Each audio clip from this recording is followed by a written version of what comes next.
एक मुलाकात ऐसी शख्सियतों के साथ जिन्होंने दिया है अपने जीवन को एक नया मुकाम। रूबरू कराएंगे ऐसी कुछ हस्तियों के साथ एक खास शख्सियत के साथ मुलाकात जयदेव पटेल के साथ नंबर 1 इंडिया न्यूज पर। नमस्कार व्यूअर्स, मैं जयदेव पटेल और आप देख रहे हैं नंबर 1 इंडिया न्यूज। आपका एक बार फिर स्वागत है एक खास शख्सियत के साथ मुलाकात प्रोग्राम में। आज हमारे साथ खास मेहमान है चुनाव विश्लेषक और शीर्ष देश के प्रोफेसर संजय कुमार। संजय कुमार जी, आपका बहुत बहुत स्वागत है आज हमारे प्रोग्राम में।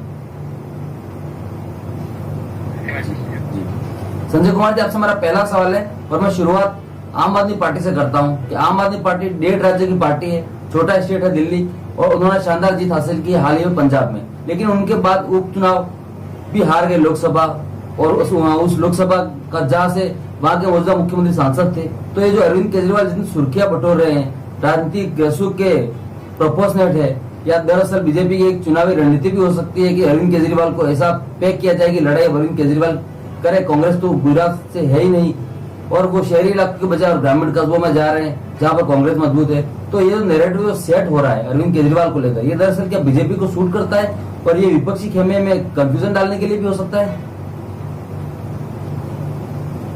देखिए, कंफ्यूजन डालने के लिए हो सकता है या नहीं हो सकता ये तो मैं नहीं कह सकता, लेकिन जरूर है कि जितना आम आदमी पार्टी का विस्तार होगा, उसका सपोर्ट बेस बढ़ेगा, उतना बीजेपी को फायदा होगा। गुजरात की आप बात कर रहे हैं, क्योंकि गुजरात में बाई पोलैरिटी पॉलिटिक्स रहती है, बीजेपी और कांग्रेस के बीच में एक तरह से कंटेस्ट रहा है। तो आम आदमी पार्टी ऊपर बढ़ेगी तो एंटी बीजेपी वोट्स जो है तो सिर्फ कांग्रेस के खेमे में जाते थे, उनको बंटवारा हो, और जैसे ही एंटी बीजेपी वोट्स का बंटवारा होगा बीजेपी को सूट करता है, चाहे गुजरात हो, चाहे देश के स्तर पर हो, चाहे किसी अन्य राज्य में। तो बाई डिफॉल्ट तो जरूर जितना आम आदमी पार्टी ऊपर जाएगी उतना बीजेपी को फायदा होता हुआ दिखाई जी। संजय जी, बीजेपी के मुद्दे बिल्कुल सेट हैं। राष्ट्रवाद 2019 में बड़ी वजह थी बीजेपी के जीत की, फिर हिंदुत्व और विकास का पोट, साथ ही साथ परिवारवाद और भ्रष्टाचार के आरोप। विपक्ष के जितने लोग मिलते हैं उनके ऊपर बीजेपी लगाएगी, ये कहेंगे अनविटेबल कॉन्फिडेंस है उनके बीजेपी के पास में। तो उसके पलट कुछ दिख रहा है क्या विपक्ष के पास में? अगर 2024 की देखिए जिस तरह से बिसात पिछ रही है, एक तरफ तो विपक्षी पार्टियां एक होने की कोशिश कर रही है, कई नेता उसमें लगे हैं, नीतीश कुमार अग्रगणी है इसमें। नीतीश कुमार कोशिश करते हैं कि विपक्षी एकता कायम की जाए। देखिए, एक बात तो स्पष्ट है, अगर बीजेपी को टक्कर देना है 2024 में तो विपक्षी एकता हासिल करनी पड़ेगी। अगर विपक्ष बिखरा हुआ रहेगा तो बीजेपी को कोई चैलेंज नहीं है। कुछ राज्यों में रीजनल पार्टी जो होंगे वो जरूर चैलेंज देंगे बीजेपी को, लेकिन उसका नतीजा यही होगा कि बीजेपी बड़े आराम से और बड़े कॉन्फिडेंट तरीके से 2024 का चुनाव जीत सकती है। तो विपक्षी एकता एक तरह से अहम है, कहते स्टार्टिंग पॉइंट है 2024 के इलेक्टोरल कंटेस्ट के लिए। अगर विपक्षी हासिल नहीं हुई तो एक तरह से एक तरफा चुनाव, लेकिन विपक्षी एकता हासिल कर पाना इतनी आसान बात नहीं है। इसकी वजह कई है, स्टेट लेवल कैंडिडेट क्या कांग्रेस और लेफ्ट पार्टी एक साथ आ जाएगी।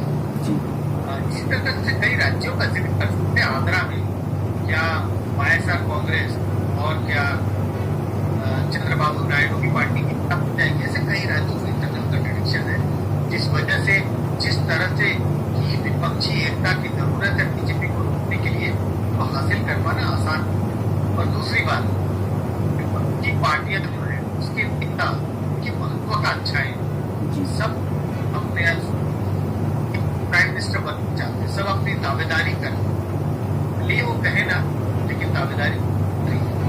ऐसी स्थिति में बीजेपी को टक्कर दे पाना 2024 में, अगर इस तरह का बिखराव रहेगा विपक्षी पार्टियों के बीच में, अगर इस तरह से विपक्षी नेता अपने आप से उपरोक्त रहेंगे और अपने खुद को आगे बढ़ाने की कोशिश करेंगे, तो 2024 का चुनाव एक तरफा हुआ दिखाई। जी संजय जी, अगर हम कांग्रेस की बात करें तो उधर बीजेपी की तैयारी को देखो, अभी तो मुद्दों की तलाश है, चेहरे की तलाश है, फेविकॉल की तलाश है, और बीजेपी जो 144 सीटों में कम अंतर से हारी थी, वहाँ केंद्रीय मंत्री दौरा भी कर चुके हैं। 15 राज्यों के प्रभारी सब प्रभारी बदल दिए गए, बीजेपी फाइन ट्यूनिंग में कर रही है, और यहाँ पर तो अभी तो परिवार जोड़ने की कोशिश हो रही है। मैं एक चीज स्पष्ट कर दूं, ये 144 144 आंकड़े कहाँ से आ रहे मैं नहीं जानता। मैंने भी आंकड़ों को किया और मैंने देखा कि ऐसे 103 सीटें हैं जहां पर बीजेपी या तो नंबर 2 पर रही थी या नंबर 3 पर रही थी। और इनको आप ये कह सकते हैं बीजेपी ये नजदीकी मामला था, लेकिन क्या ये सचमुच इतना नजदीकी था? इतना नजदीकी मामला था नहीं। अगर नंबर 3 पर बीजेपी तकरीबन 31 सीटों पर, क्योंकि अगर आप बात करें वहां पे बीजेपी नंबर 3 पर बहुत पीछे खड़ी थी। इसलिए इतना आसान नहीं है 31 सीटों पर कवर अप करना और उन सीटों पर जीत हासिल करना, लेकिन ये हमें नहीं भूलना चाहिए बीजेपी 303 सीटें जीत चुकी है 2019 के चुनाव में और वो उनकी बड़ी महत्वपूर्ण सीटें बड़े अंतर के से जीती। तो आप इस बात का फिक्र कर रहे हैं, ये जरूर है बीजेपी 303 सीट तो जीती नहीं है। उन सीटों पर तो बीजेपी के एमपी हैं वो जरूर अपनी देखभाल करके कोई और अपने क्षेत्र में काम कर रहे हैं, लेकिन बीजेपी का कॉन्फिडेंस देखिए। बीजेपी क्षेत्रों में पूरा मेहनत करने की कोशिश कर रही है जहां पर बीजेपी कम अंतर से हारी थी। निश्चित रूप से बीजेपी की स्ट्रैटेजी, बीजेपी का जो प्लान है 2024 का चुनाव लड़ने का दूसरी पार्टियों से बेहतर रहता है। जहां दूसरी ओर पार्टी अभी पार्टी को एकजुट करने लगे हैं, चेहरे की तलाश है, यात्रा पे निकला है, नेताओं से मिल रहा है, उनकी एकता बनाने की कोशिश की जा रही है। बीजेपी को इन चीजों की कोई चिंता नहीं है। बीजेपी सिर्फ एक ही चीज की चिंता कर रही है, जिन कंस्टिट्यूएंसी उनकी हार हुई थी कम वोटों के अंतर से, वहां पर क्या ऐसा स्ट्रैटेजी बनाई जाए जिससे कि वो उन सीटों पर चुनाव जीत दर्ज हासिल करा सके 2024 में। सारे प्रिपरेशन देखिए, कोई तो मत नहीं है, कोई इसमें इफ्स एंड बट्स नहीं है कि बीजेपी की तैयारी दूसरी पार्टी की तैयारी से ज्यादा अच्छी दिखाई पड़ रही है 2024 के चुनाव की। संजय जी, जब भी चुनाव की चर्चा होती है तो चेहरों पर बात आ जाती है, तो क्या चुनाव में चेहरा होना जरूरी होता है?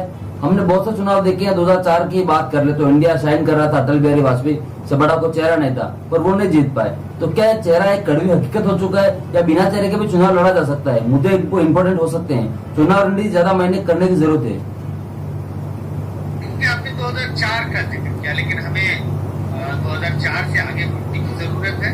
हमें ये देखना चाहिए 2014 का चुनाव किस तरह से बीजेपी ने जीता, 2019 के चुनाव में लोगों ने किन पर वोट किया, और अलग कि अगर चुनाव को देखिए, चाहे वो बंगाल का चुनाव हो, चाहे वो बिहार का चुनाव हो, किसी भी राज्य के चुनाव को अगर आप देख लें, ज्यादातर जहां रीजनल पार्टियां स्ट्रांग है, तमिलनाडु की बात कर लें, सभी चेहरा इंपॉर्टेंट होता जा रहा है।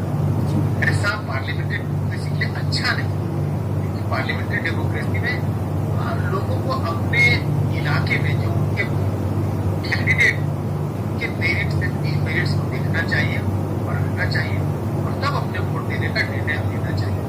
लेकिन अगर पिछले 15-20 साल के चुनाव इतिहास को देखें तो चेहरा बहुत इंपॉर्टेंट हो गया है मतदाताओं के लिए, तो तभी हावी होते हैं चेहरे का इंपॉर्टेंट। बड़ी संख्या में लोग चेहरे के लिए वोट कर रहे हैं। अगर आंकड़ों के नजरिए से देखें तो बीजेपी को जितने वोट आए 2019 के चुनाव में, तो हमने जो सर्वेक्षण किए उसके हिसाब से हमें लगा बीजेपी 1/3 वोट सिर्फ और सिर्फ नरेंद्र मोदी के चेहरे पर पड़ा था, प्रधानमंत्री नरेंद्र मोदी के चेहरे पर। मान लीजिए हाइपोथेटिकली अगर नरेंद्र मोदी बीजेपी का नेतृत्व नहीं कर रहे होंगे तो बीजेपी के 1/3 वोट कम होने की गुंजाइश स्पष्ट एक तरह से हमारे आंकड़े हैं जो ये बताते हैं, और अलग अलग राज्यों में भी हमने देखा कि बड़ी संख्या में वोटर जिस पार्टी को वोट करते हैं उस पार्टी के लीडर के लिए वोट कर रहे हैं। तो चेहरे की है तभी हावी होते हैं, चेहरे को ट्रम्प करते हैं, चेहरे से आगे निकल जाते हैं जब सचमुच मुद्दे ऐसे हो जिस पर देश में हाहाकार हो जाए। आज ये ऐसा कोई मुद्दा दिखाई नहीं पड़ता।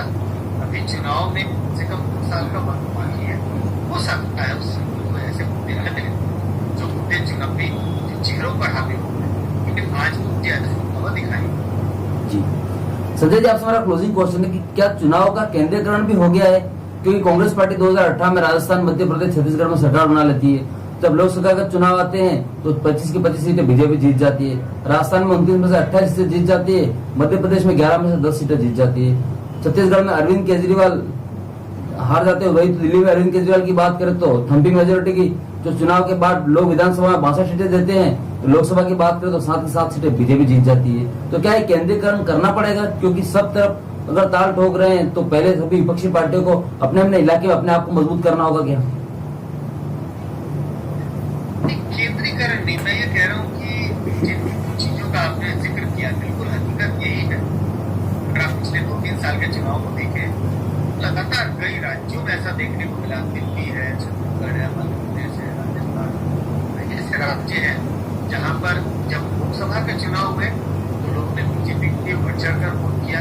जब विधानसभा के चुनाव हुए मतदान दूसरी पार्टी के लिए, कांग्रेस के लिए छत्तीसगढ़, मध्य प्रदेश, राजस्थान में वोट किया। आम आदमी पार्टी के लिए बढ़ चढ़कर दिल्ली में वोट किया। और इनके लगभग बीजेपी ने कांग्रेस और आम आदमी पार्टी का सफाया। जनता ने अपने वोट देने का निर्णय ये देखकर करना शुरू किया है कि वो किस लिए सरकार चुनेंगे।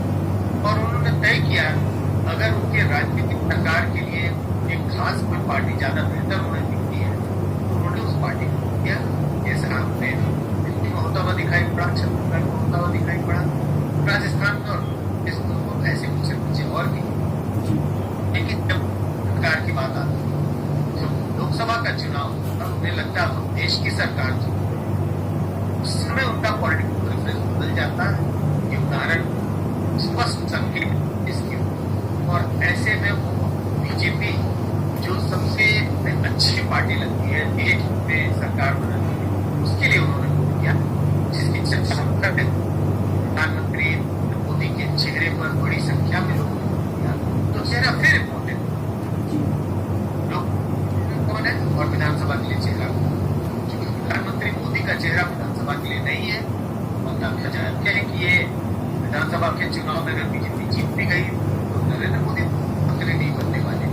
उस हिसाब से वो ऐसे चेहरे को वोट देते हैं जो उन्हें लगता है राज्य की सरकार चलाने के लिए ज्यादा इम्पोर्टेंट है। तो स्प्लिट वोटिंग का ट्रेंड हमें स्पष्ट दिखाई पड़ रहा है। लोकसभा के लिए पार्टी, विधानसभा के लिए कोई और पार्टी। जी संजय जी, आपने नंबर 1 समय निकाला, उसके लिए आपका बहुत बहुत धन्यवाद।